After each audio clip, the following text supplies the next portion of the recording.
So welcome back again. मैं हूँ आशीष और आप देख रहे हैं द लीगल इंसिडेंट। आज के इस पर्टिकुलर वीडियो में हम दो चीजें समझने वाले हैं। पहला ये कि अगर ऑलरेडी शादी हो चुकी है तो इस पर्टिकुलर सिचुएशन में अगर कोई पार्टनर दूसरी शादी कर लेता है, दूसरे व्यक्ति के साथ रिलेशन में आ जाता है, तो क्या इस पर्टिकुलर सिचुएशन में जो दूसरी शादी है, जो दूसरी मैरिज है, वो वैलिड शादी होगी या इनवैलिड शादी होगी? इस पर लॉ क्या कहता है, इसको हम आज के इस वीडियो में समझेंगे। और फिर इसके बाद हम एक चीज और समझेंगे। वो दूसरी चीज ये है कि जब हम दूसरे पार्टनर के साथ रहना शुरू कर देते हैं, दूसरी शादी से हमने की, अगर हम उसके साथ रहना शुरू कर देते हैं, तो इस पर्टिकुलर सिचुएशन में पहले पार्टनर से क्या हम मेंटेनेंस को क्लेम कर सकते हैं? आपके मेंटेनेंस राइट पर क्या इफेक्ट पड़ेगा, इसको भी हम आज के इस पर्टिकुलर वीडियो में समझने वाले हैं। So stay tuned throughout the video so that you could have a very better perspective over the situation. So basically जैसा कि मैंने कहा कि आज हम इन दो पॉइंट्स पर बात करने वाले हैं, इन दो टॉपिक्स पर बात करने वाले हैं।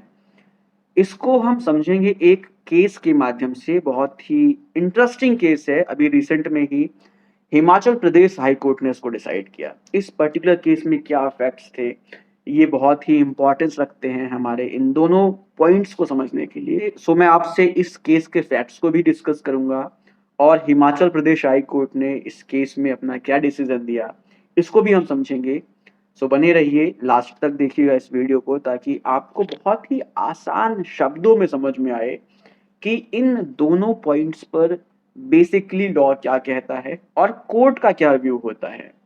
क्या आपकी दूसरी शादी वैलिड शादी होगी?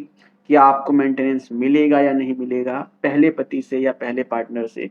ये बहुत ही इंपॉर्टेंस रखता है। चलिए स्टार्ट करते हैं आज के इस वीडियो को। सबसे पहले हम बेसिकली बात करते हैं अपने पहले पॉइंट के बारे में। पहला पॉइंट मैंने आपसे बताया कि अगर शादी ऑलरेडी एग्जिस्ट करती है, अगर ऑलरेडी शादी हो रखी है, इस पर्टिकुलर सिचुएशन में अगर एक पार्टनर दूसरी शादी कर लेता है, तो उस दूसरी शादी की लीगैलिटी क्या है? क्या वो एक लीगल वैलिड शादी होगी या इनवैलिड शादी होगी? इसके लिए हम रेफर करेंगे हिंदू मैरिज एक्ट के सेक्शन 5 को। सेक्शन 5 बेसिकली बात करता है कंडीशंस के बारे में। अगर कोई हिंदू, दो हिंदूज पति पत्नी बनना चाहते हैं, शादी करना चाहते हैं, तो उनको किन कंडीशंस को फुलफिल करना पड़ेगा? उसमें एक कंडीशन है कि जब कोई व्यक्ति शादी करना चाहता है हिंदू रीति रिवाज से, तो यहाँ पर उसका कोई दूसरा स्पाउस नहीं होना चाहिए। कोई दूसरा स्पाउस, लिविंग स्पाउस नहीं होना चाहिए। हो सकता है कि उसने पहले शादी की हो और उसका स्पाउस मर चुका हो, तब वेल एंड गुड है। लेकिन अगर कोई उसका स्पाउस ऑलरेडी एग्जिस्ट करता है, तब यहाँ पर उस शादी को हम वैलिड शादी नहीं मानेंगे। ये पहली कंडीशन है। बेसिकली 5 कंडीशंस हैं जिसको फुलफिल करना होता है, उनमें से ये एक कंडीशन है। आपकी अगर ऑलरेडी शादी हो चुकी है, अगर आपका कोई लिविंग पार्टनर एग्जिस्ट करता है, तो आप दूसरी शादी नहीं कर सकते हैं। अगर आप दूसरी शादी कर रहे हैं, तो आपकी जो ये दूसरी शादी है वो एक इनवैलिड शादी होगी, उसकी कोई लीगैलिटी नहीं होगी। तो आपको पहला पॉइंट समझ में आ गया होगा, पहले पॉइंट का आंसर समझ में आ गया होगा कि अगर कोई पार्टनर अपनी शादी होते हुए भी, जिसमें ऑलरेडी एक पार्टनर एग्जिस्ट कर रहा है, अगर वो दूसरी शादी करता है, तो उसकी जो दूसरी शादी है वो एक इनवैलिड शादी होगी। I hope you have got the point. अब इसके बाद हम मेंटेनेंस के बारे में बात करते हैं। क्या मेंटेनेंस मिलेगा? इसके लिए हम पहले इस केस की जजमेंट को समझेंगे। इस जजमेंट में हिमाचल प्रदेश हाई कोर्ट ने क्या कहा। सो बेसिकली इस केस का नाम है मीरा देवी वर्सेस कंवर सिंह। इस पर्टिकुलर केस में होता क्या है, पहले ही समझो। केस में पति पत्नी की शादी होती है 2010 दिसंबर में।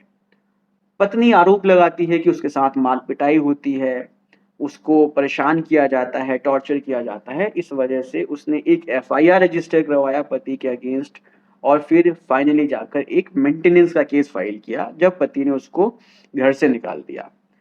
अब मेंटेनेंस के केस में जो पति का वर्जन है, पति कहता है कि इस महिला की, मतलब कि उसके पत्नी की ऑलरेडी किसी दूसरे से शादी पहले हुई थी, जिससे उसने तलाक नहीं लिया था, और इस वजह से ये महिला, मतलब कि उसकी पत्नी, उसकी लीगली वेडिड वाइफ नहीं है। साथ ही साथ पति ये भी कहता है कि वो महिला अपने पहले पति से तलाक लिए बिना और भी काफी लोगों के साथ लिव इन में रही है, रिलेशन में रही है, इस वजह से इसको मेंटेनेंस नहीं मिलना चाहिए, ये मेंटेनेंस की हकदार नहीं है। एक पर्टिकुलर व्यक्ति का और नाम लेता है जिसका नाम है वेद प्रकाश। वेद प्रकाश के साथ भी उसकी पत्नी रिलेशन में रही थी, शादी कर और उससे भी उसने डाइवोर्स नहीं लिया था।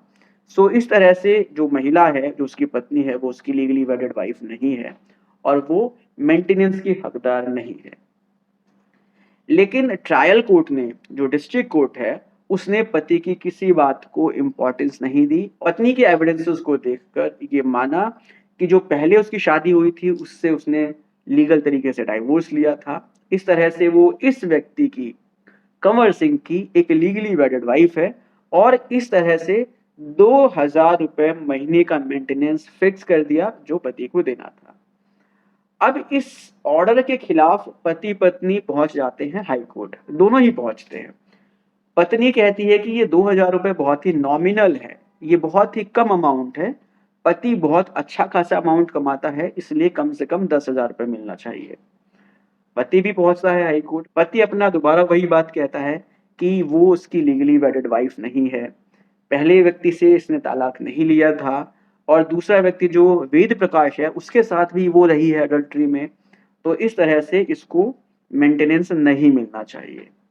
अब यहाँ पर हाई कोर्ट दोबारा से पूरे केस के फैक्ट्स को चेक करता है, एविडेंसेस को देखता है और एविडेंसेस में हाई कोर्ट को पता चलता है कि जो पहली शादी हुई थी उससे इस महिला ने लीगल तरीके से डाइवोर्स लिया है। इस तरह से ये बात तो क्लियर हो गई कि ये महिला जो है उस व्यक्ति की, कंवर सिंह की, एक लीगली वैलिड वाइफ है। इसके बाद हाई कोर्ट वेद प्रकाश की भी बात करता है। हाई कोर्ट कहता है कि हालांकि महिला ने कंवर सिंह से ऑलरेडी शादी कर रखी है, तो इस पर्टिकुलर सिचुएशन में वो वेद प्रकाश से तो शादी नहीं कर सकती, क्योंकि महिला ने ये एक्सेप्ट किया था कि उसने वेद प्रकाश से भी शादी की है। तो यहाँ पर हाई कोर्ट ने कहा कि शादी के ऑलरेडी सबसिस्ट होते हुए, जो कंवर सिंह से उसने कर रखी है 2010 में, शादी के ऑलरेडी सबसिस्ट होते हुए भी 2011 में वो वेद प्रकाश से जो शादी करती है वो लीगली वैलिड शादी नहीं है, वो एक इनवैलिड शादी है। तो इस तरह से जो शादी वेद प्रकाश के साथ हुई है वो वैलिड शादी नहीं है।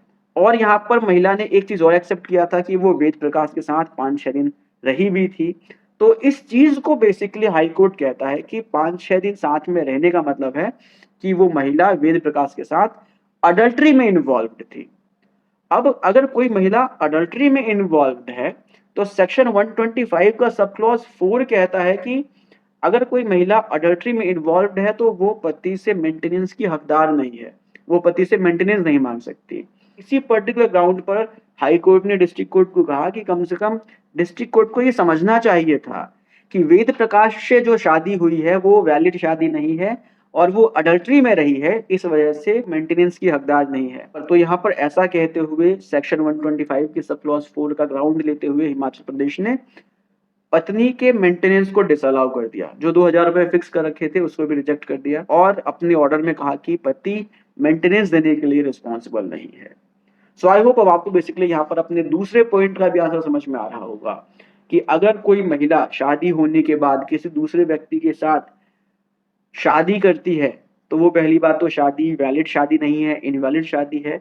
और अगर उसके साथ रहती है तो इसको हम अडल्ट्री मानेंगे और अडल्ट्री एक ग्राउंड है सेक्शन 125 में जिसके आधार पर पति मेंटेनेंस को रिजेक्ट करवा सकता है, पति मेंटेनेंस देने के लिए रिस्पॉन्सिबल नहीं है।